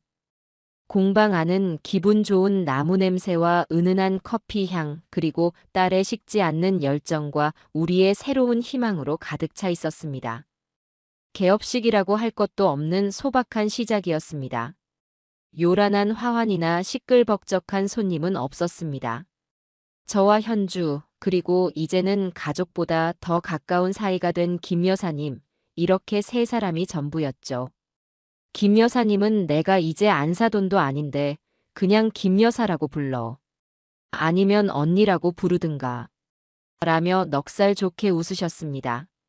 그녀는 새벽부터 일어나 손수 팥 시루떡을 쪄와서는 공방 구석구석에 떡을 놓으며 사업 대박과 무사안녕을 기원해 주었어요. 우리는 공방 중앙에 놓인 현주가 첫 작품으로 만든 커다란 원목 테이블에 둘러앉아 떡을 나누어 먹으며 앞으로의 날들에 대해 이야기했습니다. 현주야, 아니, 이제 이 사장이라고 불러야겠네. 고생 많았다, 정말. 이렇게 멋지고 따뜻한 공간을 내 손으로 직접 일궈내다니 내가 다 자랑스럽구나. 하늘에 있는 내 아버지도 기뻐하실 게다. 김 여사님의 칭찬에 현주는 쑥스러운 듯 웃었습니다. 다 엄마랑 김 여사님 덕분이죠. 두 분이 안 계셨으면 전 아직도 제 방구석에서 울고만 있었을 거예요. 두 분이 제 가장 든든한 기둥이었어요. 딸의 얼굴에는 더 이상 과거의 그늘이 보이지 않았습니다. 배신의 상처는 시간이 지나며 아물어 단단하고 희미한 흉터가 되었고 그 흉터는 오히려 딸을 더 깊이 있고 강하며 아름다운 사람으로 만들어 주었습니다. 자신이 만든 원목 테이블의 부드러운 결을 쓸어내리는 딸의 손길에는 자신의 삶을 온전히 사랑하고 책임지는 사람만이 가질 수 있는 평온함과 단단한 자신감이 깃들어 있었습니다. 그날 오후 딸랑 하는 기분 좋은 종소리와 함께 공방의 문을 열고 첫 손님이 들어왔습니다. 유모차를 끌고 동네를 산책하던 젊은 부부였는데 곧 태어날 아이방에 놓을 작은 원목 책장을 주문하고 싶다고 했습니다. 현주는 약간 상기된 얼굴로 그러나 전문가다운 침착함으로 손님의 요구사항을 꼼꼼히 듣고 종이 위에 즉석에서 스케치까지 해가며 상담을 진행했습니다. 그 모습을 의자에 앉아 조용히 지켜보는 제 마음은 말로 표현할 수 없는 벅찬 감동으로 가득 찼습니다. 내 딸이 그 모진 풍파를 겪고도 꺾이지 않고 마침내 자신의 자리에서 저렇게 당당하게 뿌리내리고 빛나고 있었습니다. 해가 저물고 우리는 공방의 작은 간판에 불을 켰습니다. 주황빛 조명이 은은하게 퍼져나가며 스튜디오 온기라는 글자를 세상에서 가장 따뜻한 이름처럼 비추었어요. 그 불빛 아래 나란히 서서 저는 문득 2년 전 그 끔찍했던 날을 떠올렸습니다. 아침부터 저를 감쌌던 그 불길한 예감, 공항이 아닌 낯선 곳으로 향하던 차 안의 서늘하고 축축했던 공기, 그리고 제 인생을 송두리째 바꿔놓았던 김 여사님의 절규. 모든 것이 어제 일처럼, 아니, 바로 몇 시간 전의 일처럼 생생했어요. 그리고 달리는 차에서 뛰어내리던 그 순간.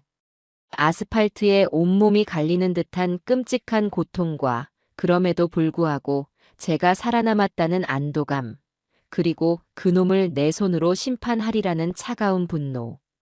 만약 그때 제가 단 1초라도 망설였다면, 뛰어내릴 용기를 내지 못했다면 지금 우리는 어떻게 되어 있을까요? 저는 아마 평생을 바쳐 이룬 모든 것을 잃고 낯선 사채업자들 앞에서 무릎 꿇고 절망하고 있었을 겁니다. 딸 현주는 사기꾼의 아내라는 멍해를 쓴 채 남편의 빚을 갚기 위해 평생을 고통 속에서 살고 있었을지도 모릅니다. 생각만 해도 아찔했습니다. 그날 아스팔트 위로 몸을 던진 것은 제 인생 최고의, 그리고 가장 용감한 선택이었습니다. 그것은 단순히 위험을 피하기 위한 본능적인 도망이 아니었어요. 내 인생의 운전대를 남에게 맡기지 않겠다는, 내 존엄과 내 가족을 내 손으로 직접 지켜내겠다는 한 인간의 단호한 의지의 표현이었습니다. 엄마, 무슨 그렇게 심각한 생각을 해? 깊은 생각에 잠겨있는 제게 현주가 다가와 팔짱을 끼며 물었습니다. 저는 딸을 보며 환하게 웃었습니다. 그 미소는 제 인생의 그 어떤 순간보다도 진실되고 평온한 것이었습니다. 아니, 그냥 우리 딸이 너무 대견하고 자랑스러워서. 그리고 우리가 참 잘 살아냈구나, 참으로 대단하구나 싶어서. 제 말에 김 여사님도 다가와 제 다른 쪽 팔을 잡았습니다. 그녀의 손은 이제 더 이상 차갑지 않았습니다. 내 말이 그 말일세. 우리는 참으로 용감하고 지혜롭고 강한 여자들이야. 그렇지? 우리는 서로를 마주보며 소리내어 웃었습니다. 그 웃음소리가 따뜻한 공방의 불빛과 함께 상쾌한 밤공기 속으로 멀리 퍼져나갔어요. 과거의 상처는 결코 완벽하게 사라지지는 않을 것입니다. 하지만 우리는 더 이상 그 상처에 얽매여 과거를 살지 않을 것이었어요. 우리는 그 상처를 디딤돌 삼아 더 높은 곳으로, 더 밝은 곳으로 날아오를 준비가 되어 있었습니다. 집으로 돌아오는 길, 우리는 나란히 가로등 불빛이 비추는 밤길을 걸었습니다. 현주는 공방의 첫 계약금을 어떻게 쓸지 신나게 이야기했고, 김 여사님은 내일은 무슨 반찬을 해올까 고민했어요. 그 평범하고 소박한 대화가 제게는 세상 그 어떤 교향곡보다도 아름답게 들렸습니다. 고개를 들어 밤하늘을 올려다보았습니다. 수많은 별들이 검은 하늘을 수놓으며 반짝이고 있었습니다. 저 별들처럼 우리의 내일도 분명 저렇게 반짝일 것이라고 저는 굳게 믿었어요. 우리 세 사람의 진짜 인생, 우리들의 새로운 시작은 이제 막 첫걸음을 뗐을 뿐이었습니다.